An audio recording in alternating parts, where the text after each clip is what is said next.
Hello అండి. Welcome back to my channel Shamila's kitchen. నేను షమీల. ఈరోజు నేను ఎంతో రుచిగా ఉండే గోంగూర బోటి అనే రెసిపీ అయితే చేయబోతున్నానండి. ఇది రోటీ, చపాతీ, రైస్, బిర్యానీ ఎందులోకైనా చాలా బావుంటుంది. చాలామంది బోటీని నార్మల్ కర్రీ లాగానే వండేస్తారు. కానీ దాన్ని గోంగూరలో వేసి వండితే ఇంకా రుచిగా ఉంటుంది. ఫ్రెండ్స్, ఒక చిన్న రిక్వెస్ట్ అండి.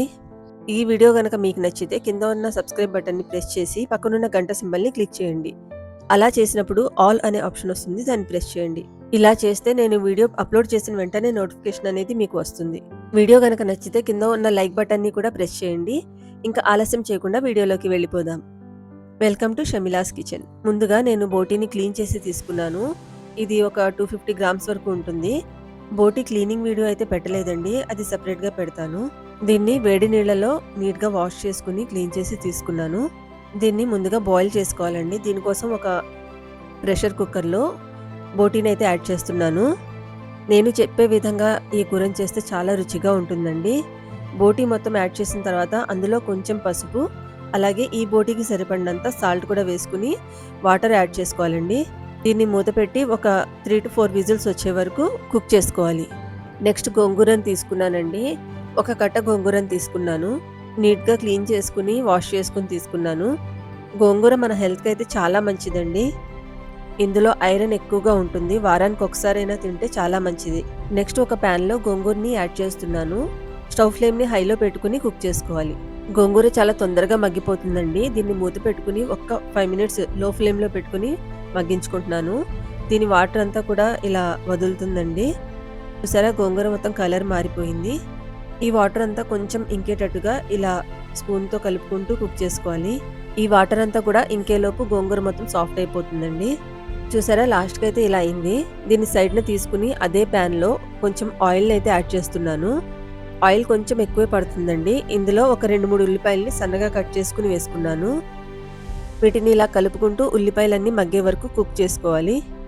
ఈ గోంగూర బోటీకి బోటీ క్లీన్ చేయడం ఒక్కటే పెద్ద టాస్క్ అండి. మిగతాదంతా కూడా చాలా ఫాస్ట్గా అయిపోతుంది కర్రీ కుకింగ్ అనేది. ఒక 5 మినిట్స్ హై ఫ్లేమ్లో కుక్ చేసుకుంటే ఇలా ఉల్లిపాయలన్నీ మగ్గాయండి. ఇందులో ఒక పెద్ద టమాటాని చిన్న ముక్కలుగా కట్ చేసి, అలాగే 4-5 పచ్చిమిరపకాయలను కూడా వేసుకున్నాను. నెక్స్ట్ ఈ టమాటాలన్నీ మగ్గే వరకు ఇలా కుక్ చేసుకోవాలి. ఒక 2 మినిట్స్ తర్వాత ఈ టమాటాలన్నీ ఇలా సాఫ్ట్గా అయ్యాయండి. ఇందులో అల్లం వెల్లుల్లి మసాలా వేస్తున్నాను. దీన్ని కూడా ఇలా కలుపుకుంటూ ఫ్రై చేసుకోవాలి. ఈ కూర చాలా రుచిగా ఉంటుందండి. నేను చేసే విధంగా చేస్తే చాలా ఈజీగా అయిపోతుంది. తప్పకుండా ట్రై చేయండి. ఒక 2 మినిట్స్ ఈ అల్లం వెల్లుల్లిని ఇలా ఫ్రై చేసుకున్న తర్వాత ముందుగా ఉడకబెట్టి పెట్టుకున్న బోటీని ఇందులో వేసుకోవాలి. నెక్స్ట్ ఇందులో 1 టీ స్పూన్ కారం, అలాగే రుచికి సరిపడా సాల్ట్, దీంతో పాటే ఒక 1/2 టీ స్పూన్ వరకు గరం మసాలా పౌడర్ వేసుకుని ఇవన్నీ కూడా బాగా మిక్స్ చేసుకోవాలి. ఇందులో మసాలాలు అవి ఎక్కువ పట్టవండి, కానీ కారం మాత్రం కొంచెం ఎక్కువే ఉండాలి. ఈ గోంగూర బోటీ కూరని సరిగ్గా వండితే 2 రోజుల వరకు నిల్వ ఉంటుందండి. దీన్ని ఫ్రిడ్జ్లో కూడా పెట్టనవసరం లేదు. ఈ కారం అవి పచ్చివాసన పోయిన తర్వాత గోంగూరని అయితే యాడ్ చేసుకున్నానండి. మా ఇంట్లో అయితే ఈ కూరని చాలా ఇష్టంగా తింటారండి. చాలామంది బోటీని తినరు, కానీ వాళ్ళు కూడా ఒకసారి ట్రై చేయండి, చాలా రుచిగా ఉంటుంది. కాకపోతే క్లీనింగ్ మాత్రం కొంచెం జాగ్రత్తగా చేయాలి. ఇవన్నీ మిక్స్ అయిన తర్వాత ఇందులో ఒక 1/2 గ్లాస్ వరకు వాటర్ని అయితే యాడ్ చేశాను. ఈ గోంగూర బోటీ మొత్తం అన్నీ కూడా కుక్ అయిపోయాయండి ఆల్రెడీ. కాకపోతే వాటర్లో కొంచెం సేపు కుక్ అయితే ఈ బోటీ గోంగూర మొత్తం స్పైసెస్ అన్నీ కూడా కలుస్తాయి. ఒక 10 మినిట్స్ తర్వాత ఇలా అయితే దగ్గరకు వచ్చిందండి. చాలండి, కన్సిస్టెన్సీ ఉంటే సరిపోతుంది. అంతేనండి, గోంగూర బోటీ అయితే రెడీ అయిపోయింది.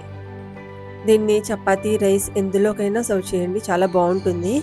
కాకపోతే బిర్యానీకి సైడ్ డిష్గా అయితే చాలా బాగుంటుంది. ఇది మరీ గట్టిగా ఉన్నా బాగోదండి, ఈ కన్సిస్టెన్సీ ఉంటే బాగుంటుంది. నేను దీన్ని సర్వింగ్ బౌల్లోకి అయితే తీసుకుంటున్నాను.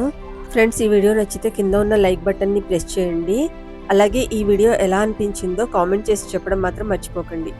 ఇంకా మీరు ఏమన్నా సజెషన్స్ ఇవ్వాలి అనుకున్నా కూడా కామెంట్ చేసి తప్పకుండా చెప్పండి. చూసారా, ఇదంతా కూడా సర్వింగ్ బౌల్లోకి తీసుకున్నాను. చాలా యమ్మీగా ఉందండి, చాలా రుచిగా ఉంది. తప్పకుండా ట్రై చేయండి. ఇంకా ఏమన్నా కొత్త రెసిపీస్ పెట్టాలి అని మీరు సజెషన్స్ ఇవ్వాలి అనుకుంటే కామెంట్ చేసి చెప్పడం మాత్రం మర్చిపోకండి. Thank you for watching my videos.